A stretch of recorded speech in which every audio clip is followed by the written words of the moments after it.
नमस्कार, मैं पत्रकार हनुमान पुनिया और आप देख रहे हैं अपनी न्यूज़। पार्ट 1 के अंदर आपने देखा कि किस तरह से सुरजीत सिंह दीवान, जिन पर आरोप लगा था 30 लाख रुपए की गबन का, तो वो उन्होंने अपना पक्ष रखा। लेकिन उसके बाद अब आज दूसरे जो पार्ट के अंदर हम आपको बताएंगे कि जब वो जेल में चले गए तो उसके बाद उनको क्या कुछ भुगतना पड़ा। और तीसरा पार्ट भी आप ज़रूर देखें, उसके अंदर हम आपको बताएंगे कि उनका बैकग्राउंड क्या है। पीछे वो पंजाब के हैं तो वहाँ का उनका बैकग्राउंड क्या है, क्या उनका बैकग्राउंड इस तरह का है कि उन पर 30 लाख रुपए वो गबन कर लें। वो पूरा विस्तार से आपको पार्ट 3 में मिलेगा। लेकिन फिलहाल पार्ट 2 के अंदर हम आपको रूबरू करवाते हैं सुरजीत सिंह दीवान से, जिन पर आरोप लगा था कि उन्होंने गबन किया है और वो 2.5 साल जेल में रहने के बाद अब वो जेल से बाहर आए हैं। सुरजीत सिंह जी, एक बार फिर आपका स्वागत है हमारे चैनल में। बहुत बहुत धन्यवाद जी आपका।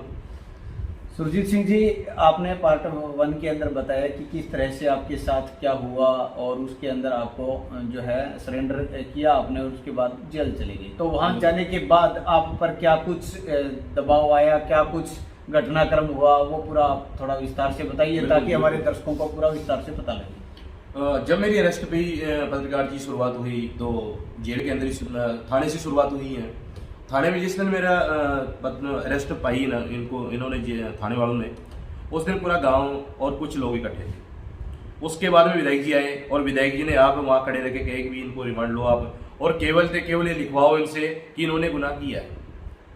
पुलिस ने मेरे ऊपर दबाव बनाया कि आप यदि नहीं लिख के दोगे कि आपने गुनाह किया है तो आपके ऊपर आरोप ही नहीं, मैं 5 साल के बच्चा जो आपका है इसको और आपकी वाइफ को भी अंदर डाल दूंगा। मैं पहले ही बेटी खो चुका था, इसके लिए रिस्क नहीं लेना चाहता था। मैं परिवार बचाने के लिए मैंने हाथ जोड़े, पैर पकड़े, गाँव वालों से कई से समझौता करने की कोशिश की कि जो कुछ लेना देना है मैं कर सकता हूँ, लेकिन कुछ समय दो। मेरी बेटी को गुजर के 4 दिन ही हुए थे तो मेरी हालत नहीं, कंडीशन नहीं थी कि मैं उनसे सीधे मुंह बात कर सकूँ, लेकिन उन्होंने किसी ने नहीं सुनी। उसके बाद पुलिस ने अपनी दिखाई, गुंडागर्दी दिखाई, सरासर पत्रकार की गुंडागर्दी कह सकते हो आप, क्योंकि इन्होंने मेरे को मारपीट की, नहीं साथ में नहीं कि बहुत कुछ टॉर्चर भी किया और वो बेरहमीना टॉर्चर किया था, जबकि ये पता था कि मैं शुगर का पेशेंट हूँ, हार्ट का पेशेंट हूँ, जबकि इतना बड़ा एलिगेशन भी नहीं था। 420 कोई बड़ी धारा नहीं होती है, उसके बावजूद भी उन्होंने बेरहमी के साथ में कह सकते हो आप, जैसे कोई जानवर के साथ में सलूक करते हैं उस तरह सलूक हुआ था मेरे साथ में। कोर्ट में पेश करने के बाद में भी इन्होंने 2 बार रिमांड की कोशिश की, 2 बार रिमांड लिया है। 7 दिन मुझे थाने में रखा गया है, परिवार को छोड़ दिया गया, परिवार को ऐसी कंडीशन में छोड़ दिया गया कि कोई पैसे नहीं दिए गए, चप्पल तक थाने के अंदर रख ली इन्होंने। आज भी आप मेरी गाड़ी में जाके देख सकते हो कि जो सामान हमारे साथ में थे, जो सामान था, वो मेरी वाइफ को चप्पल तक नहीं दिया इन्होंने। 5 साल का बच्चा वो भी नंगे पैर गया यहाँ से, चाहे उनके पास पैसे थे या नहीं थे। वो किस कंडीशन में जाना वापसी हुई उनकी वो ही जानते हैं, या फिर तो वो कुदरत जानता है, क्योंकि मैं भी देख नहीं सकता था उस समय। जब मैं जेल में चला गया, पहला ही दिन ऐसा था मेरा कि जहाँ पे जेलर था उनसे इन्होंने सेटिंग की, जो भी बात की। अंदर जो कुछ लोग थे, संपत नंदरा का एक गैंगस्टर बंदा था जगतपाल, जो नॉर्थ से बिलोंग करता है, उनके साथ में इन्होंने सेटिंग की। कुछ इन्होंने रिश्तेदार थे नायब तहसीलदार के, जो अंदर पहले से ही 306 के बीच में केस में अंदर थे। उन्होंने मेरे साथ में मारपीट की, कुछ पैसों की डिमांड की अंदर जेल के अंदर भी। मैंने ये मुद्दा प्रशासन के सामने रखा कि भाई मेरे साथ में मारपीट क्यों की जा रही है, तो उन्होंने मतलब डायरेक्ट इनकार हुए भी कब हुई थी आपके साथ मारपीट। यही मारपीट को लेकर मैं मुद्दा उठाया कोर्ट के अंदर, तो मेरे वकील मुंह कर गया। आगे कोई कार्रवाई नहीं हुई। 2-3 महीना हो गया, मेरे परिवार किसी के साथ मुलाकात नहीं थी, कोई आया नहीं, कोई गया नहीं। मुझे लगा कि शायद मैं राजीनामा कर लूंगा। 3 महीना तक वेट किया है मैं, गाँव वालों को बुलाया, मैंने सब किया है। 3 महीने के अंदर 3 बार बाबूलाल जो मैनेजर था गौशाला का, 3 बार आया, जिसने मेरे साथ में कई समय बिताया है।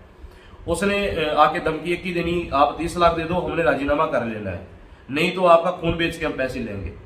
और सच्चाई ये भी है कि भी खून बेचने की कंडीशन आ भी गई थी, क्योंकि खून तो फिर पीना ही था जेल के अंदर। आपको तो पता ही है भी जेल के अंदर एक कैदी एक हवालाती के साथ में कैसा बर्ताव करती है पुलिस, और वो भी पुलिस जो इस देश के अंदर इस तरह का कानून बना हुआ है। मोदी जी सरकार बनी हुई है, इधर केजरीवाल जी की सरकार बनी हुई है। चलो मैं मानता हूं कि कुछ सरकारों के समय भी चलता है, लेकिन कांग्रेस बीजेपी के टाइम पे और वो भी मोदी जी की सरकार के टाइम पीछे, जो मैंने कई बार उम्मीद रखी कि मोदी जी शायद देश में बदलाव लाएंगे, लेकिन ये बदलाव कभी नहीं आया कि वो सरकार को या पुलिस की सोच बदल सके। जब तक पुलिस की सोच नहीं बदलेगी दुनिया कभी नहीं बदल सकती। मेरे साथ में जो बीता है मैं आपको बता ही रहा हूँ कि मेरे साथ में हुआ है, और रियल हुआ है, क्योंकि मेरे पास में कुछ सबूत और कुछ लिखित भी पड़ी हुई है। जो मैंने एसएसपी को दी, जो मैंने भादरत कोर्ट में दी है, सेशन जज को दी है, मैंने हाई कोर्ट तक मेल की है। ठीक है जी। इसके बाद में जो जनवरी के महीने में मेरा परिवार मेरे से मुलाकात के लिए आया, उनसे भी पैसे की डिमांड रखी गई, धमकी दी गई, टॉर्चर करने किया गया, लेकिन फिर भी नहीं कुछ हुआ तो इन्होंने मेरे बच्चे और मेरी वाइफ का अगवा कर लिया। 27 जनवरी 2020 बीच मेरा परिवार मेरे से मिलने आया। उस समय बिल्कुल खुशलो मंगल था, लेकिन 29 तारीख को 2 ही दिन के बाद एक दिन छोड़ के मेरी मुलाकात दोबारा आई। पहले तो जेल वालों ने मना कर दिया, लेकिन कुछ पैसे लेने के बाद मेरी मुलाकात करवाई। पैसे लेने के बाद मुलाकात करवाने के बाद मेरी वाइफ बोली, मैंने जब कुछ समय बात करने के बाद मैंने पूछा बेटा कहाँ है, विकास कहाँ है, तो उन्होंने कहा कि विकास को रोहितास गढ़वाल, जगतपाल गढ़वाल जो सरदारगढ़िया से बिलोंग करते हैं, इन्होंने मेरे बेटे को अगवा कर लिया है और 85 lakh plus Honda city car जो बादरा में खड़ी थी, जो मौजूदा समय अभी भी खड़ी है पत्रकार जी, इनकी डिमांड है 85 लाख रुपए दिया जावे और बादरा में खड़ी होंडा सिटी कार। मेरी वाइफ ने मुझे इतना ही जवाब दिया, पास में खड़े अधिकारी को मैंने बोला भी ये मेरा परिवार का किडनैप हो गया और आप क्या कर रहे हो। उसने मुझे बोला कि आप अंदर जाओ नहीं तो आपको भी जान से मार दिया जाएगा। जिसका ब्यूरो भी मैंने एप्लीकेशन डाला है, जो मैंने कोर्ट में एप्लीकेशन लाई है, एसएसपी कोर्ट रिक्वेस्ट में लाई थी, मेरे परिवार को इस तरह में ऐसा हुआ है। यहाँ पे राजस्थान के अलावा मैंने पंजाब की कोर्ट बीच भी लाई है उसकी रिपोर्ट कि मेरे साथ में ऐसा कुछ हुआ था राजस्थान में। उसके बाद मेरा परिवार कभी नहीं आया। 3 दिन के बाद मेरे पास में रिपोर्ट लेके आते हैं, जगतपाल गढ़वाल है, रोहितास गढ़वाल है, भी आप 85 लाख दे रहे हो कि आपके परिवार को उठा लिया हमने। मैंने नहीं माना कि परिवार को उठा लिया नहीं उठा लिया, मेरे को नहीं पता। उन्होंने मेरे को वीडियो दिखाई और मेरा वकील जो वकील उन्होंने मुझे करवा के दिया, जयवीर यादव था, जिसने मेरे वकालतनामा पे साइन करवाया, वो भी धमकी देके और डरा के उसका ब्यूरो भी मेरे एप्लीकेशन के बीच पाया है भी इस तारीख को इतनी बजी है, और उसका टाइम भी डाला है मैंने जिस समय वो अंदर एंट्री की है।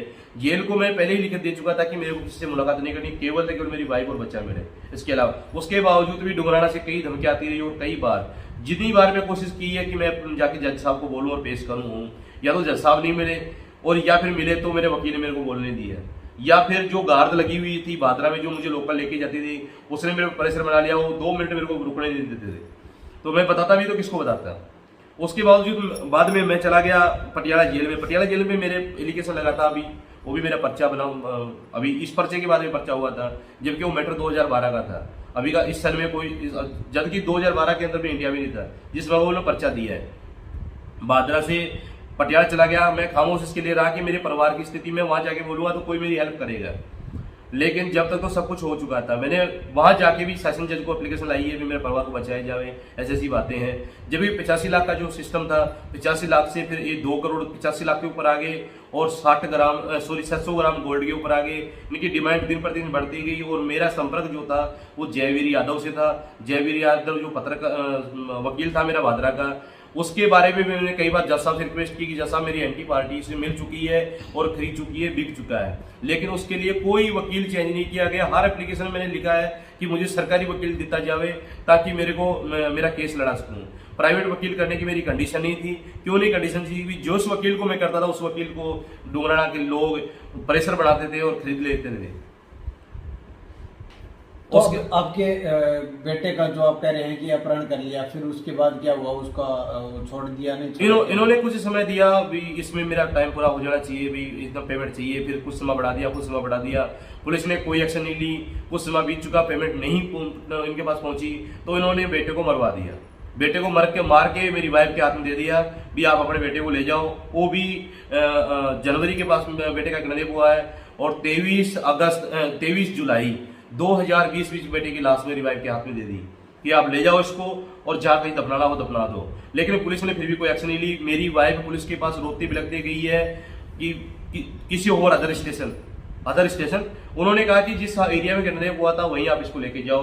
तो मेरी बगैर मौजूदगी कहूँगा क्योंकि मैं जेल में था और वाइफ के पास में कोई रास्ता नहीं था, इसके लिए बेटे का संस्कार कर दिया गया। नहीं तो मतलब 6 महीने तक अपहरण रखा बच्चे को? बिल्कुल रखा जी, बिल्कुल रखा है। इन्होंने जो रोहितास गढ़वाल है उनकी जमीन को गंगानगर के पास में, बीकानेर के पास में है, तो वहाँ इन्होंने रखा है। जबकि मेरी लोकेशन भी, मेरे वाइफ का जो फोन की लोकेशन थी वो भी वहीं की थी, लेकिन पुलिस ने कोई एक्शन नहीं ली। इसके लिए वो 6 महीना तक वेट करते रहे पैसे आ जाए और गड्डी आ जाए। जब तक उस परिवार को मौजूद रखा गया, जब उनको भी ये उम्मीद आपकी लगी- वाइफ को भी 6 महीने रखा? बिल्कुल रखा जी, बिल्कुल रखा है, 6 महीने वहीं रखा है इन्होंने। जो काम कर्म जो हुआ वो तो पता नहीं क्या हुआ है, क्योंकि वो आज मेरी वाइफ भी मौजूद नहीं है। जो घटना उनके साथ में बीती है वो तो वही बता सकती है। उसके बाद में मेरी वाइफ को आज़ाद कर दिया गया 23 जुलाई को 2020 में। उसके बाद मेरी वाइफ घर आने के बाद में वो शायद रहना नहीं चाहती थी, या दुनिया को मुंह नहीं दिखाना चाहती थी, या वो मेरे साथ में दोबारा आगे रहना नहीं चाहती थी, है ना। वो एक रात सुसाइड करने तो एक रात पहले मेरी बात हुई उससे। उसने कहा कि मैं सुसाइड कर सकती हूँ। मैंने कहा वजह बोला कि उसने कि जिस गौशाला को आप बनाने के लिए इतना कुछ कर रहे थे, आज फलाना बंदा है जो मेरे बेटे को मार दिया, और बस अब मैं जी नहीं सकती, क्योंकि मैं बदनामी और आपको झुकते हुए नहीं देख सकती। इसके लिए मैं दुनिया छोड़ के जा रही हूँ। 16 तारीख को सुबह 8 बजे मेरे को पता लगा कि मेरी वाइफ ने सुसाइड कर ली कल रात को, 16 अगस्त को, 16 मई 2021 को। अच्छा, और ये जो सीन हुआ जो उनको वापिस छोड़ा, यानी कि 1 साल बाद उसके? नहीं 23 जुलाई को छोड़ा गया 2020 में, और उसके बाद में उसने सुसाइड की है 16 मई को 2021 में। ठीक है, तो उसके बाद आपका मतलब इसकी कोई FIR गई? FIR देखो जी, मैं सारी एप्लीकेशन लाई है, भादरा कोर्ट में भी लाई है, SSP हनुमानगढ़ भी लाई है, मैं जोधपुर राजस्थान भी लाई है, पटियाला सेशन बीच भी लाई है, पटियाला मजिस्ट्रेट कोर्ट भी लाई है। मैं मुख्यमंत्री हरियाणा राजस्थान का मुख्यमंत्री जिस समय मौजूद था उसके पास में लाई है। कई डिफेंस मीडिया को लाई है, जिसकी लिस्ट आपके सामने पड़ी है। देखो सबका ब्यूरो मेरे पास में है, एक एप्लीकेशन, एक सबका नाम है, जिसके पास में मेरे पास में सबूत है, और वो भी जेल रही इसके लिए कह सकते हैं पत्रकार जी। मुझे लगा था कि शायद दुनिया में फिर मेरे को एलिगेशन लगता है कि झूठ इल्जाम लाया है, इसके लिए मैं जेल राही लाया। और जेल राही इसके पास में रजिस्टर्ड नंबर भी है जो जेल से मिलता है। जिस तरह इस तरह का लेटर लगता है, जिसमें देखो इसमें तारीख और समय भी लिखा जाता है, जो कोर्ट द्वारा जेल द्वारा भेजी जाती है।